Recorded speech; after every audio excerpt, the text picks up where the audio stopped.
Welcome to the Post Racing Podcast with Ron Robinson and Sean Travass.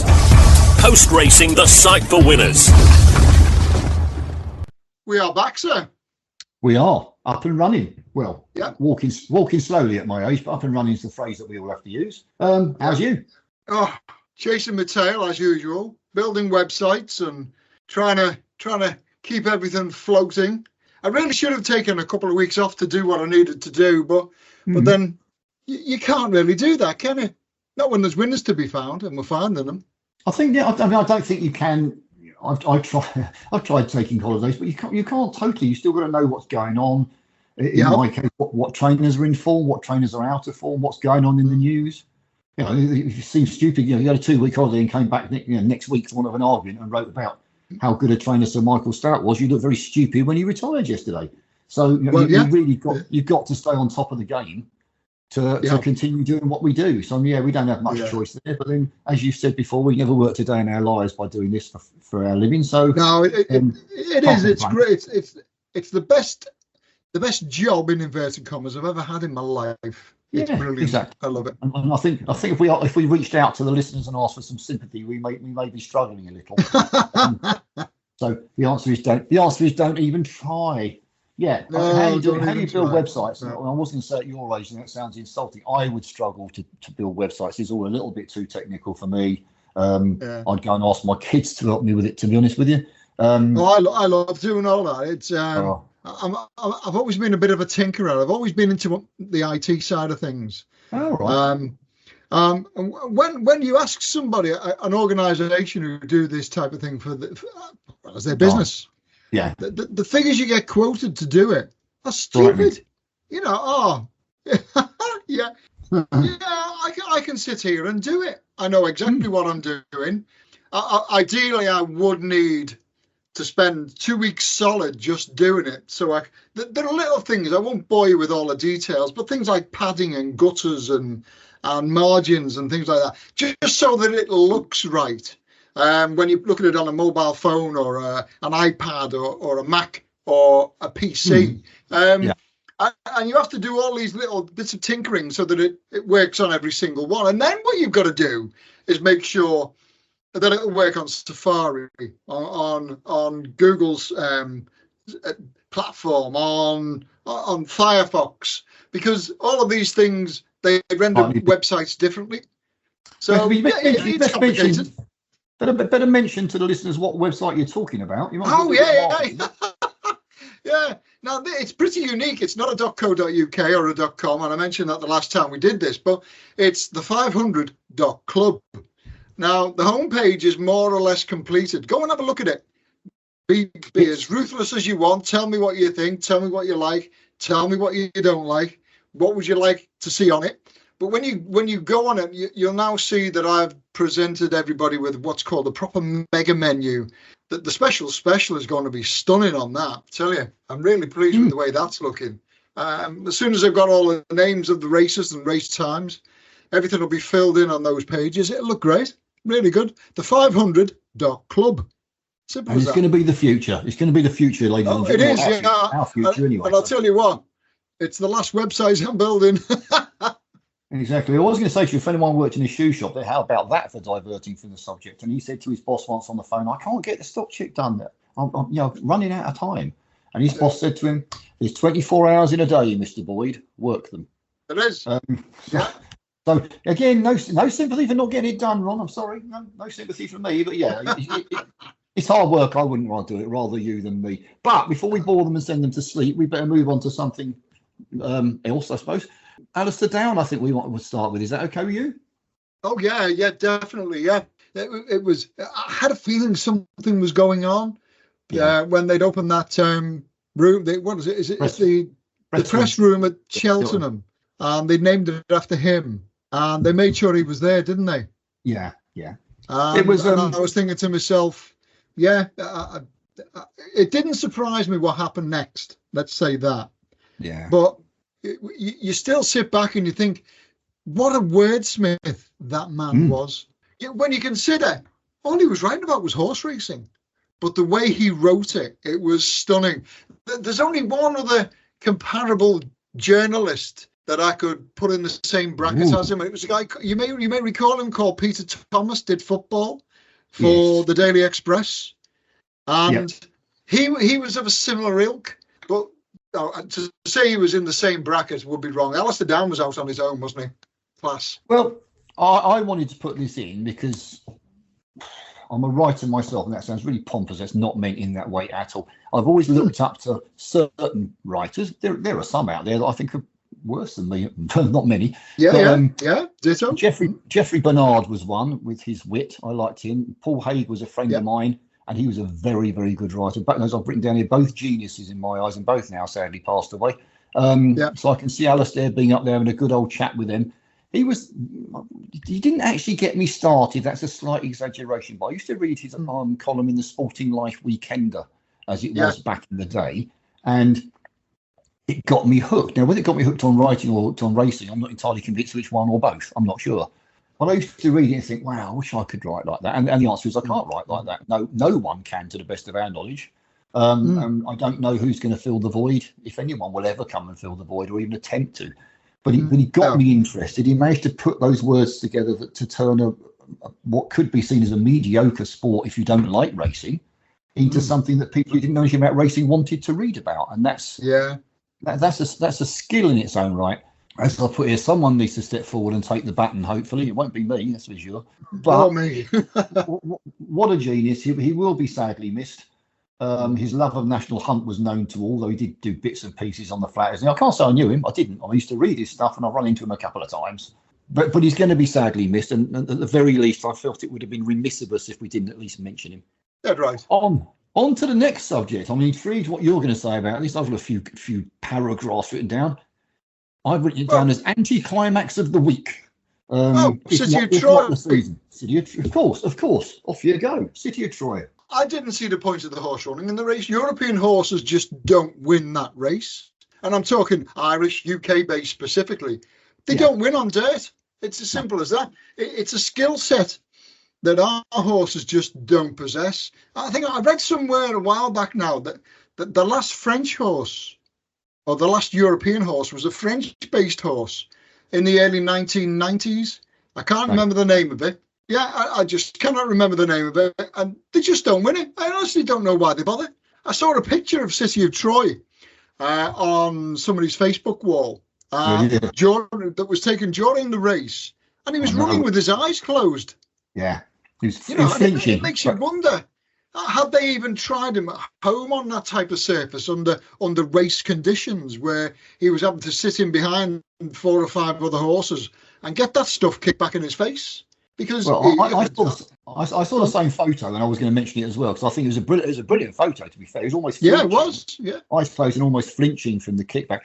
I had heard they thought he would handle dirt, as I said last week, way back in March or even February, it might have been in Saudi, that they thought he'd handle the dirt, and it was always a long-term plan. They didn't throw him at this in the last minute.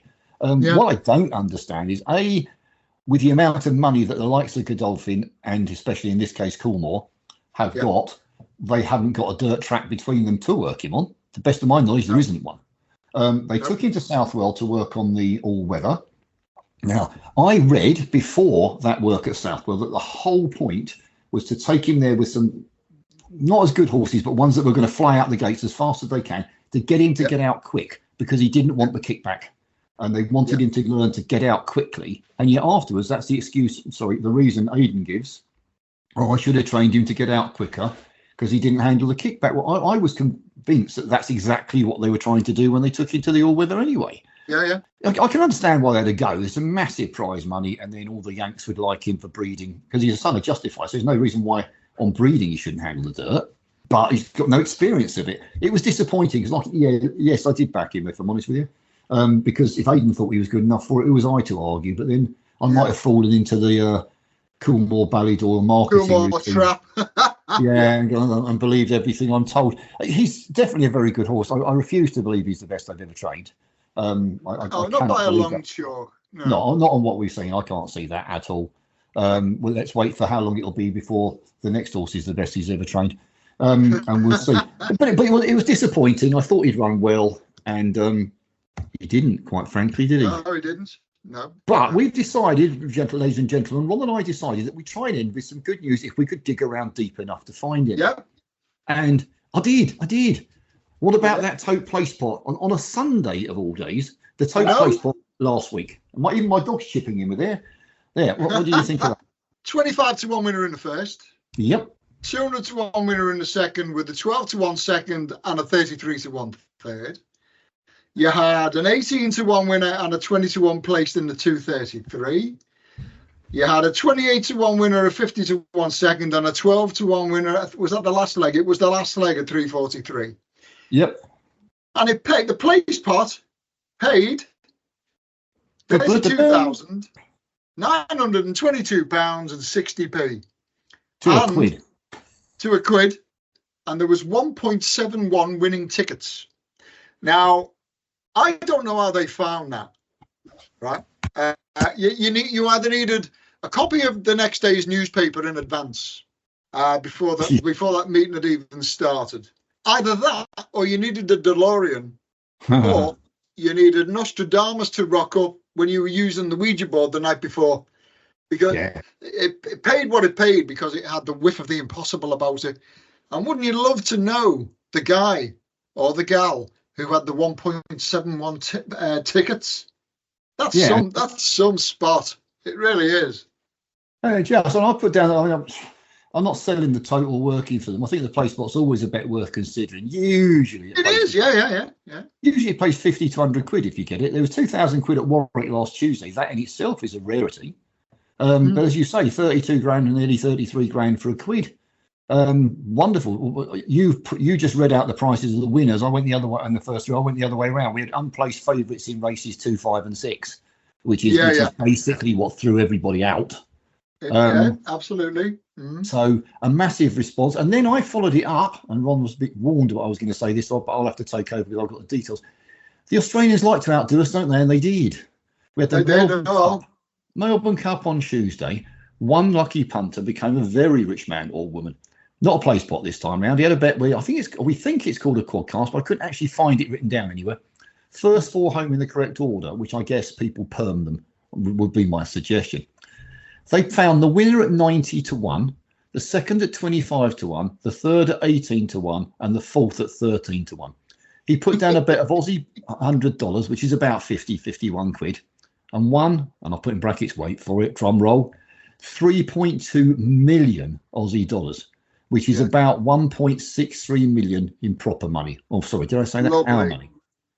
Now, only he or she knows how much skill went into that, but you've got to be impressed. And as I said to him, perhaps luckier, though not quite as rich, somebody stuck $50, I think it was, into a ticket machine. They have machines where you can get place bets in bars in Australia, and basically went, I'll have a lucky dip then for the Melbourne Cup. And that did the same thing, spat out the first 4 home for him, and he picked up 371,000 quid. Nice work if you can get it. Now, because I can't possibly end our chit chat with all good news, because that's just not who I am. I'm just a miserable old codger. As I mentioned to Ron, the only thing I spotted as I was going through, or thought about as I was going through that, do you know, if they'd have been British, they wouldn't have been paid out. Not in those sums. All the big bookies over here have a limit of £1 million. I'm not knocking it. I wouldn't mind winning £1 million. But if you'd have won 1.6 million, they went, you're limited to £1 million. You'd be pretty peeved about it, wouldn't you?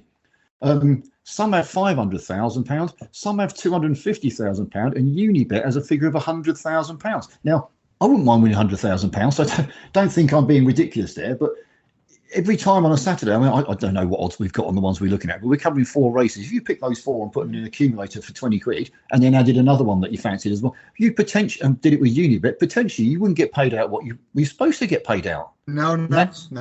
Okay, what I'm asking, and I know you can't put a show of hands because I can't see any of you, but think to yourself, how many of you there ever think about, are you going to breach the limit when you put on a multiple bet for a laugh?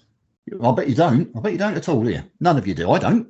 If I put a £10 bet on the 6 horses that I fancy, so I couldn't work out which one I fancied, I wouldn't be sitting there doing the maths going, don't do that with that particular bookmaker so I won't get paid out.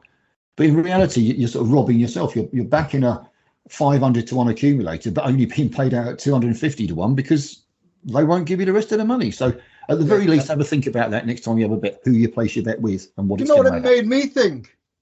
Say you've done a 6-timer and your first 5 horses have won. Yeah. And they have breached the limit that bookmaker is going to pay you. Yeah. Shouldn't they then say, right, well, we're going to pay you out on the 5? Because in theory, that the next one might win at 2-1, or it might lose at 2-1. But either way, you cannot win. You cannot win. That's an intriguing thought, Ron. Yeah, well thought of. I shall put that forward to my colleagues at the HBF, and if they agree with me, it's something we should mention. Then at least we can only talk to people about it. We can't guarantee anything will happen. But it's certainly an interesting concept, and that particular result in the Melbourne Cup gives us the excuse to go forward with it. Okay, I'll do that as soon as we finish off air. Thanks, Ron. I just needed some extra work. Cheers, mate. Lovely, thank you. Get back to your website design. Thank you. On to the racing, young fellow. We picked what looked to be decent races. Some have got reasonable sized fields, and some have just collapsed on us, haven't they? To be honest with you. But they are what they are, and we start with the 223 at Wincanton on Saturday afternoon. Over to you, boss. Yeah, well, we've only got 5 going to post now, and these small fields, they don't take much working out, really, do they? All novice chasers, all carrying 11.4, and I guess if they were all to run to their hurdling mark, then Soul Icon is the best horse in the race. But he's trading around about 7-2 right now, or he was when I wrote this. We've only had 1 winner in the last 10 years retain an SP bigger than 5-2. Wow. So that basically suggests that one of Handstands or Insurrection is winning this race tomorrow.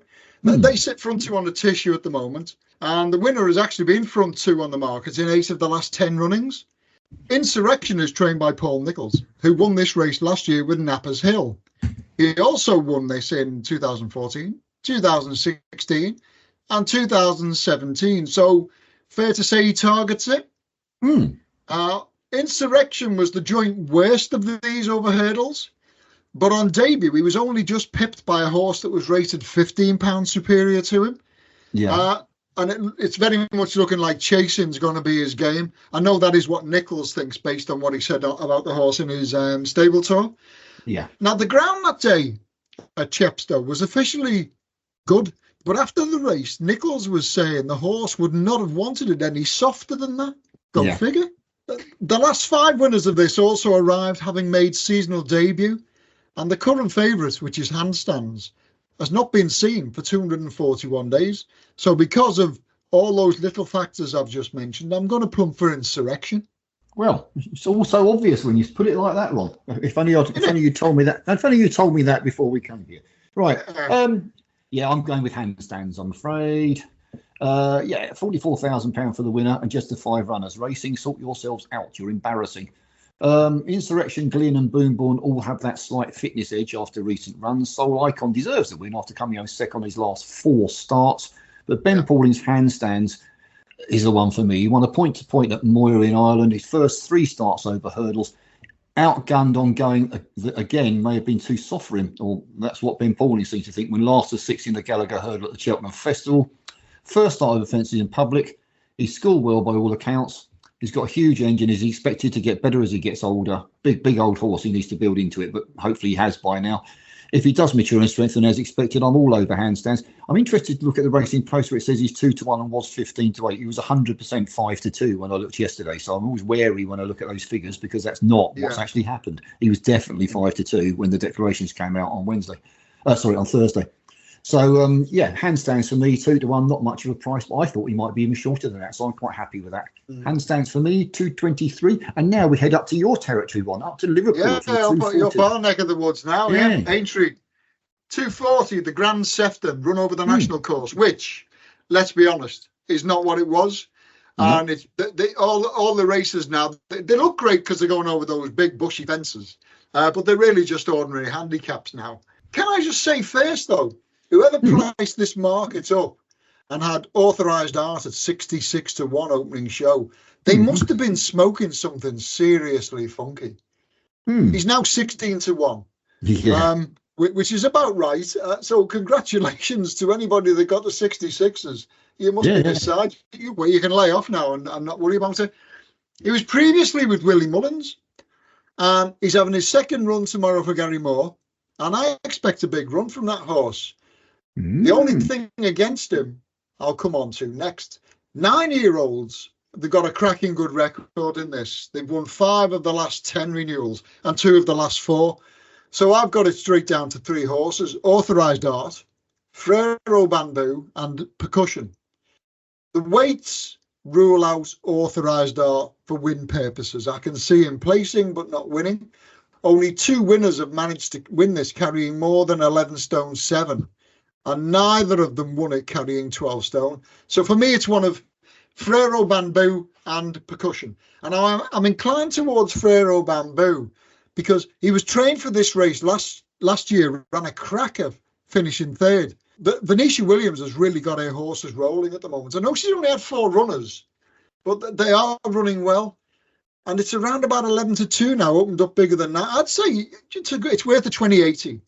There's been a lot of money around in the last 2 days for King Turgeon, 12-1, now 5-1 favourite, racing second time following a wind-up for David Pipe. But I'm happy with my pick. Yeah, Venetia's horses are going great. I've been really impressed with Charlie Deutsch's riding this season so far. So yeah, I'm happy with that. I'm going Frero Bamboo, 2080. I always find it interesting. Ron comes at it from a sort of profiling stats perspective, and I usually come at these things from a form perspective until we hit handicaps when I'm not quite so happy then. So yeah. I've gone back into profiling. Ron and I don't collaborate on this, so obviously he profiles slightly differently to me, and I've come up with different reasons against them, but roughly the same shortlist. I've looked at the last 15 years, which is 14 runnings. Obviously this year we haven't seen it yet. No winner bigger than 25-1. All came home in the first 8 last time out, unless they failed to finish. 8 and 9-year-olds have won 10 of the 14 between them, though we have seen winners at 6, 7, 10 and 11. So all things are possible. I look at ratings as opposed to weight. 13 of the 14 were officially rated between 130 and 144. None had raced in the last 15 days or had been off for over a year. None had raced more than 3 times this season. Put a line through all of that lot. Boom, boom, boom, boom. We end up with Outlaw Peter, Sure Touch. Ron will be delighted to know Frero Bamboo.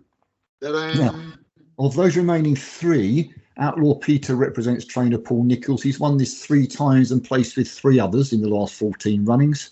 If the horse improves for summer wind surgery, I put if he improves, but people might think I meant Paul Nicholls then. If the horse improves for summer wind surgery of some kind, he looks a good each way value call. He was 10-1. Is he still 10-1? I'm just checking the current prices. You'll be delighted to know Frere Bamboo is the current favourite, by the way.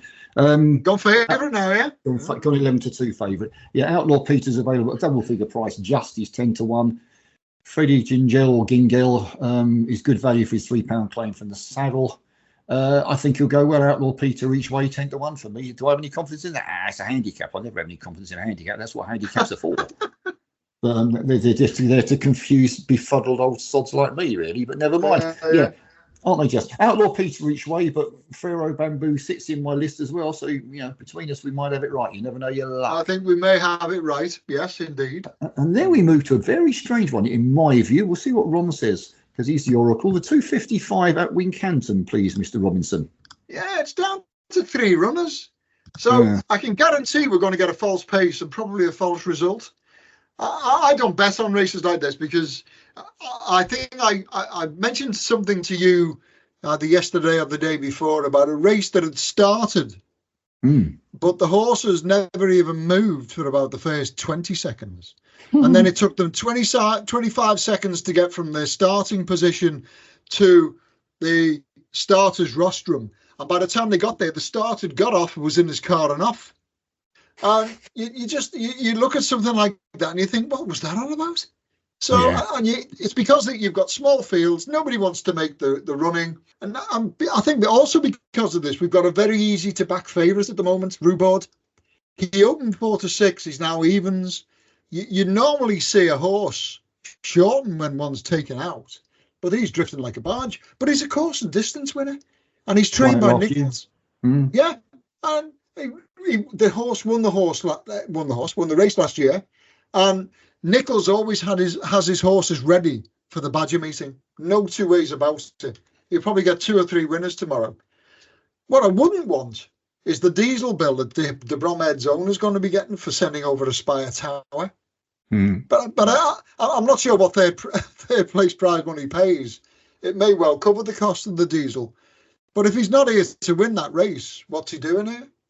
I've got to go with Rhubarb for the simple fact it's trained by Nichols and won the race last year. But there's no way on God's good earth I'd have a bet in the race.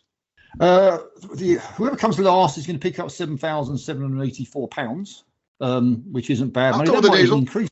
Yeah, there was a fourth place prize money listed as well, so I don't know whether that money gets swallowed into the first three. Yeah, it does. It gets shared between the other three, doesn't it? Yeah.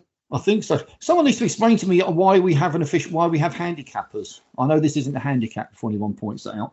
Why do we bother having handicappers is the first question. Because as you said, you have an 11 to 10 favourite who's rated 147. That's £1 worse than Brentford Hope, £1 worse than Aspire Tower, and he has to give them both £6.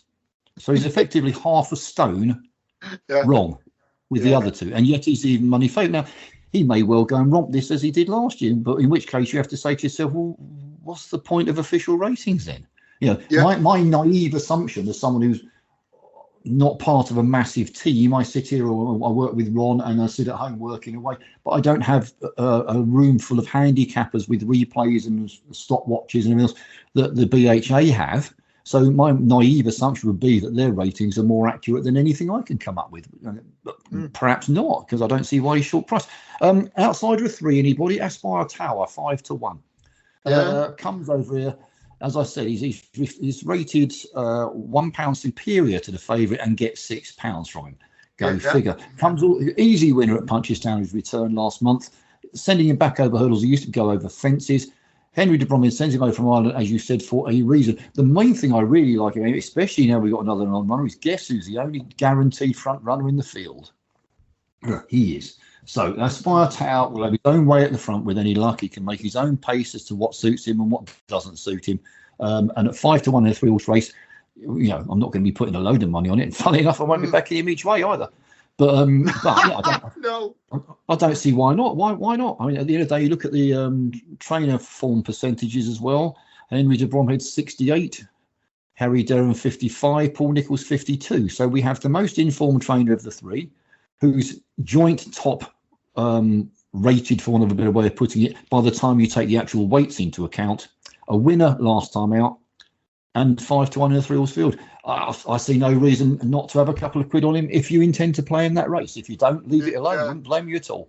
But you certainly shouldn't be 5 to 1. I'll just be watching that one. That's for my eyes only, that one. Wouldn't blame anyone, but I don't see why he should be 5 to 1. He'll finish 57 lengths last, and then that'll explain it to me afterwards. But if you look at the official ratings, there's no reason why he should be 5 to 1. So I'm quite happy to stick with that. And we have one to go. I know this is one of Ron's absolute favourite races, so I'm going to keep quiet on the 3:30 at Wincanton until he's finished in about 3 hours' time. And then I'll get my tuppence in afterwards. Go for it, Ron. It's the Badger Beer Handicap Chase Premier Handicap Class 1. Go for it.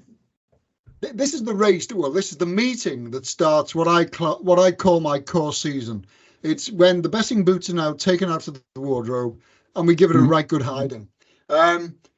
Now, this isn't the easiest race to work out. 4 of the last 10 winners have returned 16 to 1, 11 to 1, 11 to 1 and 40 to 1, with the last 2 of those turning up in the last 4 years. So you can expect the unexpected. Go back 4 years in 2020 when I produced my profiling for this. We actually nailed the 110 to 1 computer straight forecast when we suggested the final 2 were El Presente, trained by Kim Bailey, and Potterman, trained by Alan King. I also suggested you did El Presente 2080, and he won the race at 12 to 1, beating Potterman, who was 10 to 1, by a short head. I love this race. We've got 10 going to post at the moment. And if I start with age groupings, as I usually do, I have to suggest we run with those aged 7 or 8. They have taken 7 of the last 9 runnings of this race and 3 of the last 4. So I've got 4 horses. Forward Plan, Risk in the Ground, The Changing Man, and Mofasa. That's got rid of 6 of the field. So weight range is next. And I'm thinking no more than 11.7, no less than 10.6. It's not a specific banding because we've actually seen anything carrying 10 stone 2 to 12 stone in this race. but my banding would have secured 6 of those last 10 winners. So I'm going to push forward with that, and it's the same for horses. The only qualifier, though, is Forward Plan. Ooh. Currently priced at around 9-1. He's a decent 2080, running for a stable that's currently running a 89% running to form percentage figure. Anthony Honeyball, he's had 9 runners in the last 14 days, produced 3 winners, and only 1 of the other 6 have finished out of the front 3. I have to go with Forward Plan 2080. I know that was shorter and sweeter than most people expected, but it's only 10 runners. Yeah, including you. There's only 10 runners, and it was swiftly down to 4, swiftly down to 1. Forward Plan 2080. Well, there's me thinking I had time to go and get a cup of tea or something. Waffled on about that race, but never mind, not to be. I started looking at stats, and I started looking at this and that and the other. And then I spotted a particular horse, and I thought, ooh, that's interesting. So this is coming from the heart, not from the head, so everybody knows before they bother to open their wallet or keep it firmly shut. I'm going for the big breakaway each way at 25. Oh, yeah. Now, Ron will remember, and anybody else who's been listening might remember, I was down at what was then Colin Tizard's yard, now Joe Tizard's yard, in deepest, darkest Dorset, chatting away, and Colin was absolutely convinced the big breakaway was a future Gold Cup winner. Yeah, no doubt in his mind whatsoever. Well, the best laid plans of mice and men, etc., hasn't exactly gone to plan, has it really? He's not turned into a Gold Cup winner. He's not turned into being anything like that good. But what he's done now is he's moved yards. He's now in his first run for Anthony Charlton. Now, sometimes, not always, sometimes a new yard, a new routine, different air, different food, I don't know, whatever it may be, brings a horse back to what was their best. Sometimes it doesn't, let's be honest, sometimes it doesn't as well. He's had a career high handicap rating of 151. He runs off 135 here, if I remember that. Yeah, 135, 16 pounds lower. So the bottom line is, if his new connections, big if, underlined neon lights, if they can get him back to anywhere near his best, and he's only 9, he's not old, he's not a 10, 11, 12-year-old, he's only 9. If they can get him back to anywhere near his best, he's absolutely thrown in. There is no doubt about that. Just look at his form going backwards. He's thrown in if they can get him back to his best. That is a big if, but 25-1, it's a big if that I'm willing to take a chance on. It's called gambling for a reason. Absolutely right. Yeah, I expect him to finish midfield, and I won't think I look stupid because I've given my reasonings to everybody. Yeah. And if you don't follow me, I wouldn't blame you for a single second. But no, I don't, because that's the whole point. Is we mention it, and what I'm expecting is 50%. I know 33% of the people agree with you, 33% of the people agree with me, and 34% of the people think we're both talking rubbish. That's what it's about. It's about listening to us, having a chat, and either agreeing with some of the concepts we come up with, or equally disagreeing with them. So if anybody disagrees, won't our win stats look great if that goes in for you? Well, yeah, there is that as well. But that's the thing. I don't expect everyone to agree. I don't want people just following me blindly. That's not the point. But you can see my logic. He's thrown in if he gets back to his best. Why should he get back to his best? Well, he's with a new trainer. Maybe that will bring him back to somewhere near his best. That's the simple logic. He's a good horse at his best, and he's well weighted if he is back to his best. So best of luck with that. Big breakaway each way for me. And next stop is Oms. I really am going to have to get this music fixed, you know. I have no idea how you do that, to be honest with you. Yeah, I'll fix it. I'll get there. Anyway, the Oms. Rocking a Storm yesterday. These are all yesterday. 11-4 into 4-1 in the first newsletter, into 3-1 in the update newsletter. Only went and won at 6-4. Oh, that's some money, yeah. Yeah, not bad. Second on the list, Pine Cliffs. 8-1 into 6-1 in the first newsletter, into 100-30 by the time the second newsletter went out. Only went and won at 7-2. Good money.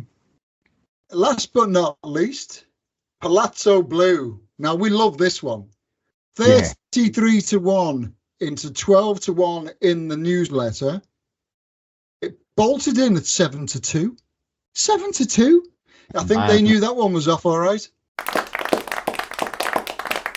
Madness, that is. Yeah. There's a decent Godolphin newcomer in that as well that they think quite highly of. Ran third.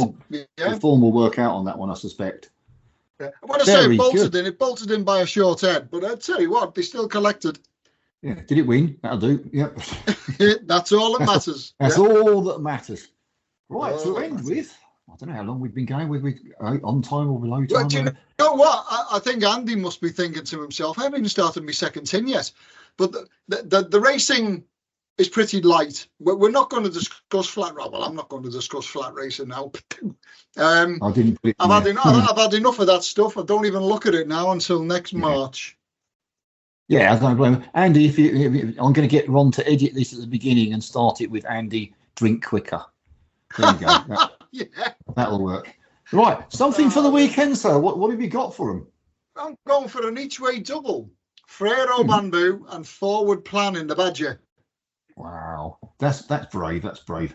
I'm stepping outside the box, as is sometimes the case when I spot something that's in a race that I can't really suggest we talk about, but never mind, it just doesn't fit in. 8:30 even, let's get it right, 8:30 at Chelmsford on the all-weather Saturday evening, Salamanca, Jane Chapel, Higham. Highly regarded 3-year-old. I mentioned to Ron earlier, having his first start in a handicap. He's been kept back for a winter campaign. He got jarred up in the Lingfield Derby trial, went 5th when the ground was too fast for him, even though it was officially labelled as good, I might add. So they've deliberately given him the summer off. He's come back and won over course and distance on his first start back, so fitness isn't an issue. And I think the long-term target is almost certainly going to be the Winter Derby, at whichever all-weather track they're holding that on, round about Easter next year. But they think a lot of him, lightly raced. If he's running a Lingfield Derby trial, then a handicap where he gets weight as well as a 3-year-old against his olders. Is he a good thing? I don't know. What price is he? I haven't a clue. But Salamanca 8:30 Chelmsford Saturday looks like the best bet of the weekend.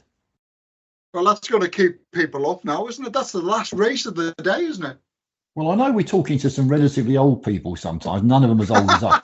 None of them as old as us, but I can't really call it keeping him up 8:30. Well, even I don't go to bed that early on a Saturday. On a Saturday anyway, maybe on other nights. But yeah.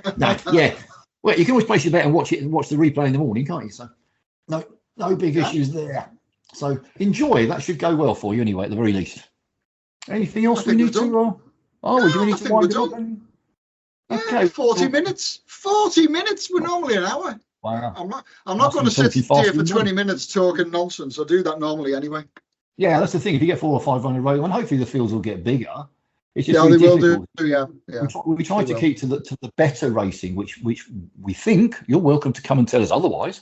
We think are the ones you might be most interested in. Chuck in a handicap or 2 as well to get the bigger fields, hopefully.